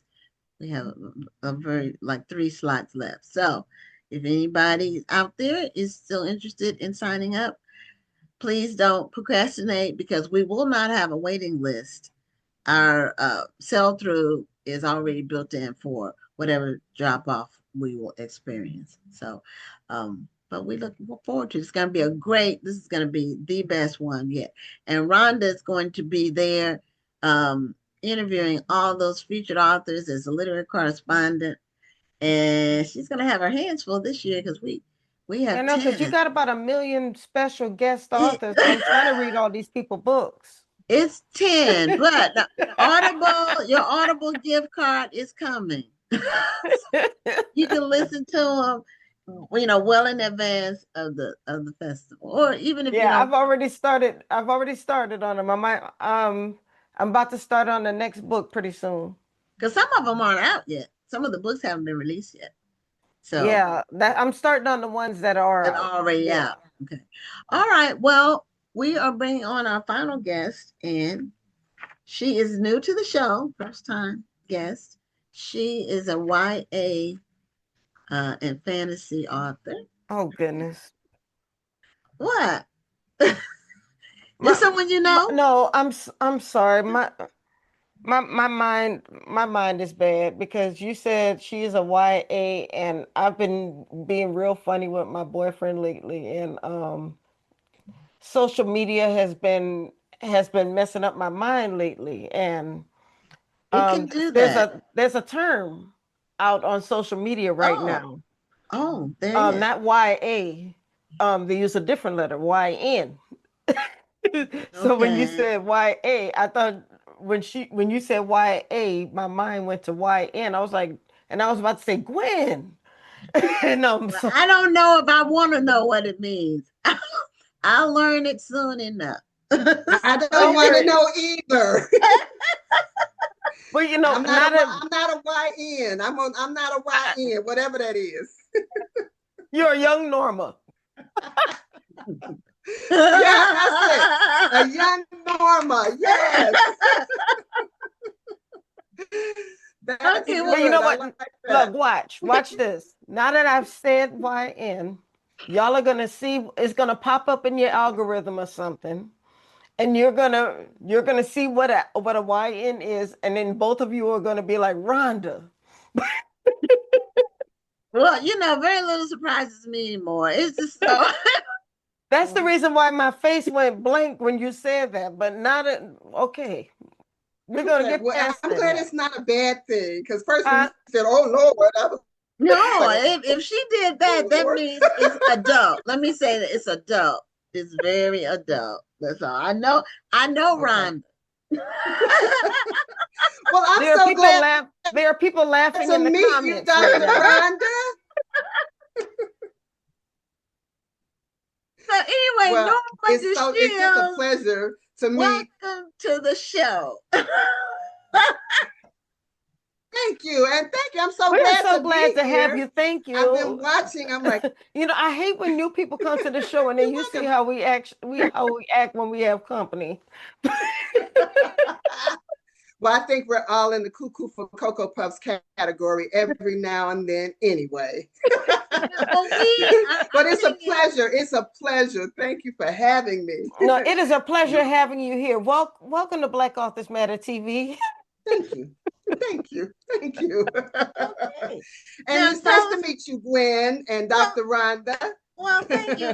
Nice meeting you too. So you have a recent release, and so it's called Black Angel and the Key to Life and Death. So now this is for young adult. Oh, what a beautiful cover. Authors. It is. Now I get the feeling that this young man is an angel. He's not here on earth with us. He's heavenly. He's heavenly, yes. He's Okay. heavenly. Okay. And this is not his actual picture, but even though the main character is my actual son, who is heavenly. So, but I couldn't get his actual picture. Yeah. So I have to tell you all about that. So you used not an actor, but a model for the picture? Well, oh yes, the picture is AI generated picture. Okay. Gave a good description, and they came up, and I said, you know what, I like that, and I definitely wanted him to be Black. Yeah. So I really wanted him to stand out, so that the Black angel had other connotations along with it. Besides the angel part, I wanted to create something that was kind of based off of a true story in a way, but then turned into a fantasy novel. And but I wanted it to really resonate with Black people, young Black people especially. And so, I wanted him to look Black. Because people were sending me different creations. I had some graphic artists working on it, and they weren't Black enough because they just was scared to go there or something. I don't know. You make a very good point, because it's very hard, especially when you're trying to create concepts of Black people, when you're looking for an illustrator, this is whether you're talking about children's books or you're just talking about somebody to design a cover. And like you said, sometimes they're afraid to go there, and they don't know how to create a human Black person. Right. Sometimes they don't know how to. Yes, they don't know how to create those features. They go too far with the features, or they don't know how to go all the way with the features. Correct. And they'll either make the features not African enough, or they'll make them too African. Right. And they'll exaggerate them. And the funny thing is, so they want you to pay them, of course, and I don't have a problem with that. But then when I did it myself, when I put my own, descriptive terms into the AI app, it came out with something much better than what all of them were doing. And I ended up going with that and creating it myself. I said, oh, look at me with my little AI self. But I like it a lot. So it's pretty. Yeah, so tell us about Is your, my yeah, you're no, I was freezing gonna say, up. was I breaking up? You're freezing Well, up there was a Yeah, little that's occasionally. bit of not a good. lag, but it seems to Occasionally, catch but up with it's, itself. yeah, it seems to be working Okay, okay. I It happens. apologize. It's No. really hot here, like hot. Where are you located? I'm in Chicago, Hot in Okay. believe it or not. Chicago. I'm in Chicago, and we had temperatures that hit 104 today. Oh, that is hot for you all. See, I'm in It's gonna Houston. be it's It's gonna be like hot. that You here see in me sweating. DC. I cut the air off because I didn't want. Yeah, and it's been like, yeah, it's coming your way. Just so you know, Yeah. it's coming your way. See, So it stays. hopefully It my stays in internet will Houston. act right. Yeah, we Woo! had a lot of rain and some cooler temperatures earlier in the month, but our normal summer is 95 Yeah. degrees every day. So we're used to the heat. And we do get the 100 degrees sometimes in August. Normally, that's when we get the hundreds. But it'll normally have some rain to break it up. But we've had it when we didn't have rain to break it up, and that was brutal. That was just horrible. So, but it's hot here, and we have Yeah. mild winters. When you all are, you know, dealing with the hawk in Chicago, we are having a barbecue and wearing shorts. So, Oh Lord, don't make us jealous. But like you say, you're used to the heat. We're used to the yeah, cold. right. That's true. So when That's it's true. hot, we be really burning up, like, oh, cool us Yeah, off. But yeah. anyway. So, you had said that the inspiration for the book was your son, and Yes. tell us about him and how that inspired you. Oh, thank you for asking about him. I love when people ask about him. So, my son, typical teenager, just doing the things. He had a lot of friends. He was like really popular. And back in when he was 17 years old, I don't want to give my age away, but when he was 17, he went on a trip with one of his friends. There's a little town outside of Illinois or outside of Chicago called Rock Island. And he went there with his friends and got caught up in a drive-by gang shooting and was shot and died like instantly on the spot. So that's the thing that you know how you're living your life, you're just going along, things are okay, and then you get a phone call that just flips everything upside down, and you go into a valley, like a real valley. And that's where I was for like a long time, because he was not only my son, he was my only child. I had no other children. And so to get out of that valley, I had to really go into a deep, deep place. And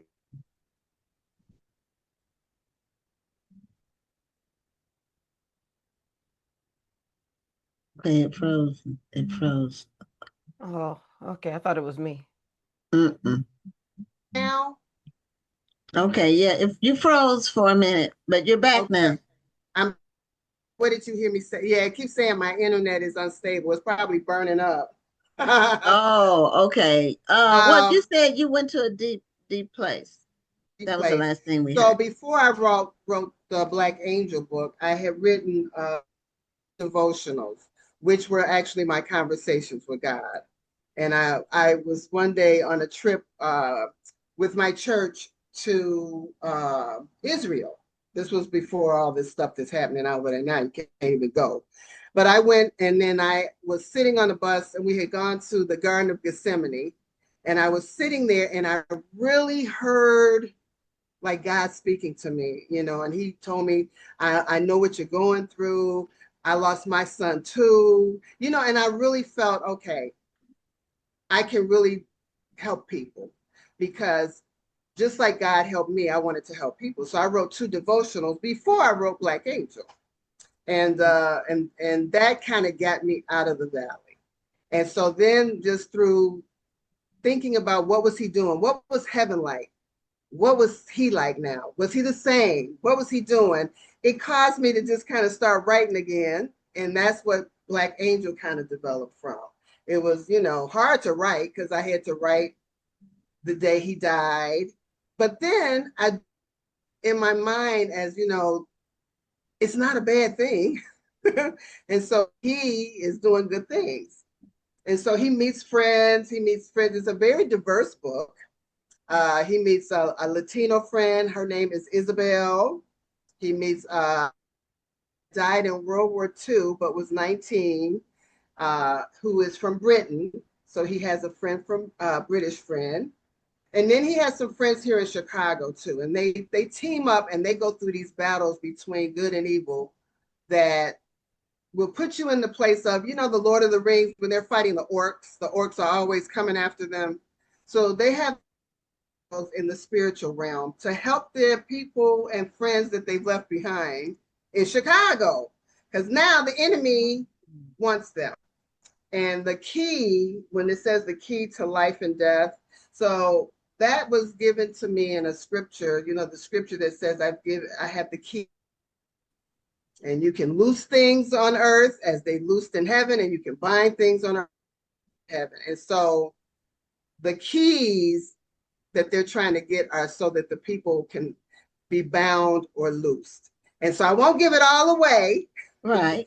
Because I was listening to Crystal, and I'm going to have to go put my book on her 1 million books to read. Absolutely. Absolutely. That's great. Yes, I said, let me write that down. Crystal going to get my book, and I'm going to send my little 20-second video too. And so I'm very excited about, just meeting other authors, because first venture into fiction. It's titled as a YA urban fantasy fiction, which it is. And so I am trying to get my little grounding and my marketing going to your last guest when talking about Substack and, social media. And so this is how I'm going to get out there, because y'all going to promote me.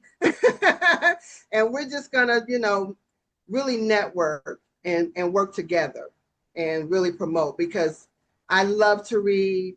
And that's what gave me the passion for it. I love to write. So this is something that I think I was kind of born to do. Love, like love, what you guys do. and You love. all were born to do this. Well, first of all, love, love, love, and more love what you are doing. And Thank I you. will say, as I'm listening to you talk about your book, I'm just hearing so many different themes. I'm almost hearing a little bit of speculative fiction. I'm hearing a bit of inspirational fiction. Um, then I'm hearing the young adult fiction. So Right. I'm hearing a almost like a blend of so many different things all in one. And I was wondering if that's what you were going for. Because like I said, I'm hearing young adult, but then at the same time I'm hearing fantasy, and then I'm also hearing inspirational. And I didn't know if you were trying to blend the all three of those things, or if it just happened that way. You're a wise one. So it actually, I was trying to blend it, but I wasn't trying to pigeonhole myself into a certain category, because I wanted it to be available for anybody who liked any of those genres, to be honest. So I wanted to have the inspirational, like, kind of threaded through it, but not in your face. So, and I didn't want it to be labeled Christian, because that puts you in the Christian category that nobody really, unfortunately, goes to buy, right? Because my devotionals were Christian. And so I knew that genre and I knew how that worked. So I wanted it to be more marketable to the masses. So the inspirational and spiritual part is very subliminal. It's in there, and people who are familiar with scripture will kind of pick up bits and pieces. But I wanted adults to like it. I wanted young adults to like it. And I think it has something for both of those groups of people. And I didn't want it to only be Black. And so I have characters in there from other ethnicities, so that everybody can see themselves in the story. Right. The story is very powerful, because we live in a world where people unfortunately lose their kids way before their time. So I think that people can feel the grief of the mother in the story, but also feel the joy in the afterlife of the story. And I'm hoping that it brings some kind of peace to people who may be grieving or have lost children, but also give them hope and joy in knowing that death is just the beginning. You know, we don't end at death. I don't believe. I mean, some people believe that, but I don't believe that. So I wanted the story to keep the characters alive even after they're physically not with us anymore. And so however it gets marketed, I appreciate it. But I know they have it as a urban fantasy fiction novel, and that's fine. Okay. I'll take it. But yes, you were right, Miss Rhonda. There are lots of themes in there: the inspirational, the young adult, the fantasy. It's all in there. So whatever your taste, Black Angel is for you. It's a very creative way to deal with grief. And be at the same time be able to help somebody else who may be going through the same thing. Yeah, because in my real life, not my author life, I have been a counselor for people who are having a hard time with grief, and it can take everybody, but there's also a way to come out of it where you're understanding the pain of grief, but you can help other people no matter where they are with their grief. And that's what I've always wanted to do, is to take my pain and then help people who are going through their own pain. Right. And so, however that works, I'm not the master of all of this. If I was, that book wouldn't exist. Right. So I'm just hoping that other readers will benefit from it in whatever way, that they get the joy of the book. But I think it's a great story. Of course I would. I wrote it. Yeah. So I'm hoping that it'll get out there and get some eyes on it. Right. And because I'm just beginning my little marketing with this book, I'm going to really take advantage of all that I'm learning. And I love your show because you have such a diverse group of people. Not all of them are authors. Some of them are, influencers. And so that gives you a good way to connect. So thank you for sharing your site. Well, we try to keep it fresh. And so we want to cover just about everything that's going on in the book space, not just the writing part, but the other parts. Yes. But when you were talking, it brought me back to my own situation.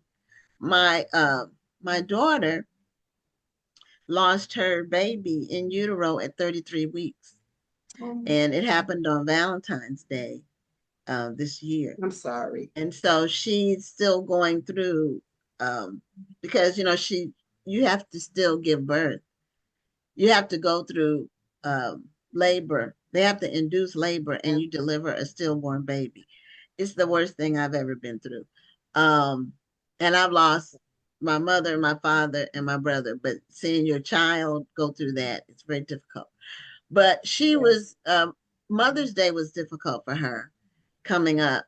And I got inspired to write my first poem, my first ever. And I've been writing my entire life, like from a little girl.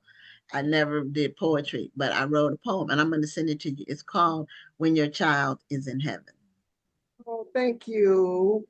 That is so awesome. And it took me to a couple of days, I just talking to her and her feelings. And I closed my eyes to imagine how it would feel. Because I don't know how it feels to lose a child. She lost her child, but I don't know, but I know through her.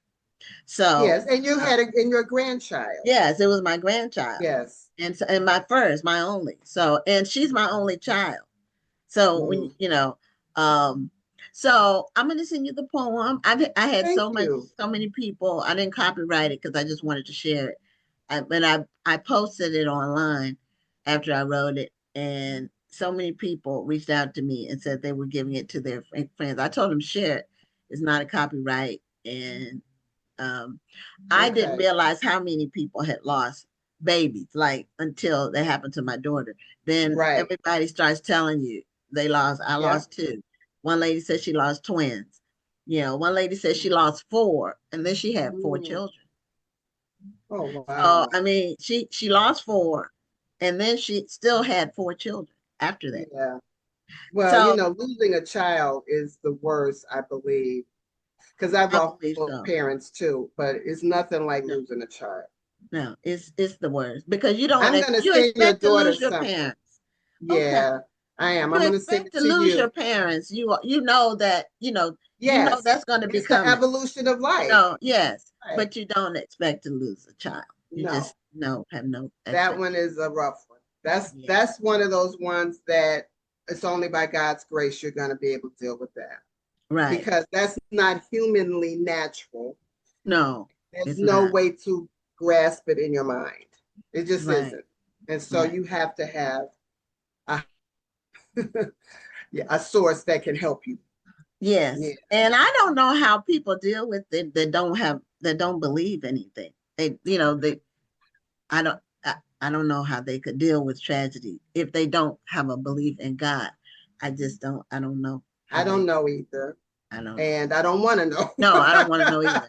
I agree I with you don't on want to that. know. I agree Yes. with you on that. But I did write those devotionals came from that, and I'm going to send them both to you. And I'm going to put your daughter's name on there. So please send me Her name is Sylvia. Sylvia. She's named after Okay. her paternal great grandmother. That's Yep, what she's named I after. got them right here. I'm getting ready to send them both to her. Okay, and it's SYLVIA because some people use Okay, yeah. the SYL. And so just tell her that I'll be praying for her, Miss Sylvia. I'll be praying for her, and that she has a friend, and there are many people out here that can understand what she's going through, because Yes. it's a rare club nobody wants to be in, but once you're in it, you do have support. Yeah. Now So someone said this Honey Reed said, I have lost two children and it's something that's very difficult. I still have five children left. One was murdered and the other passed away of heart disease. So yeah, I people are mean, out there. You just don't know. They don't talk about it because it's probably painful to talk about. yeah, But when it comes up, that's when I've shared it at choir rehearsal, and as people who told me they had lost children, which that I never knew lost children, and these are yeah, people I've known for years, but they tell you because it's really more common than you think. it is. And even though it is more common, um, I find that people don't want to talk to me about it because they Yeah, think I they're going to understand. hurt me, or that they're going to bring up, you know, bad memories and things like that. When actually it's the opposite, kind of. At least with me, I like talking about my son. I wrote a book to keep him alive. And Yeah. he's That's the a good way greatest to character that's in a the good way world. to put it, that you wrote a book to keep him alive. Yeah. Yes. Mhm. And so, yes, it is something difficult, but I think people don't understand because they can't process it. So they don't want to talk about it. If they mention the name, or they say, oh, I'm sorry, I didn't mean to say that, or I didn't mean to bring that up. But that's fine. Yes, I want him to stay alive and fresh, and people mention his name and talk about it. So hopefully that gives people, a little inspiration who are going through some things like that. Even Well, well, the person who left the comment.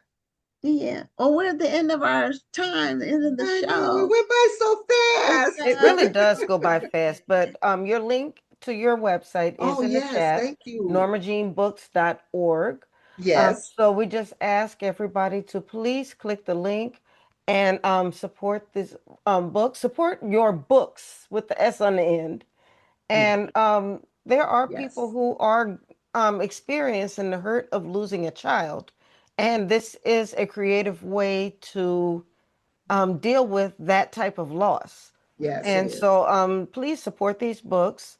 Do you also have a foundation or anything that you support with your books? Well, I do have a foundation that I have to do some work on. It was Okay. called the Wings of Illusion. It operated for about 5 years, and then we kind of took it down, and now I need to bring it back up. But I was so busy working on trying to write these books, so I have to renew my my business license, my 501c3. So once that's all up, I'm going to post that on the site, and so people can go there. What we're doing and support. I hope you're able to make it happen soon. But thank you very much for being on the show and for sharing your story with us. And I want to come back again. I heard other people say they've been back before. We'd love to have you back. All right. Thank you so much, ladies. Okay. Take care. Bye-bye. Good night. Bye-bye. Okay, well, that's the end of the show. I do want to remind people next week we will not have an episode of Black Authors Matter TV because of the holiday. We're going to be taking a break, and we'll be back on July 14th with our next episode. So enjoy your July 4th holiday, and we'll see you in a couple of weeks on Black Authors Matter TV. I'm Gwen Richardson signing off. And I'm Dr. Rhonda Lawson. Have a wonderful evening and a great week. Bye-bye. Thank you for tuning in, and join us next Tuesday at 7 p.m. Central, 8 p.m. Eastern for another edition of Black Authors Matter TV.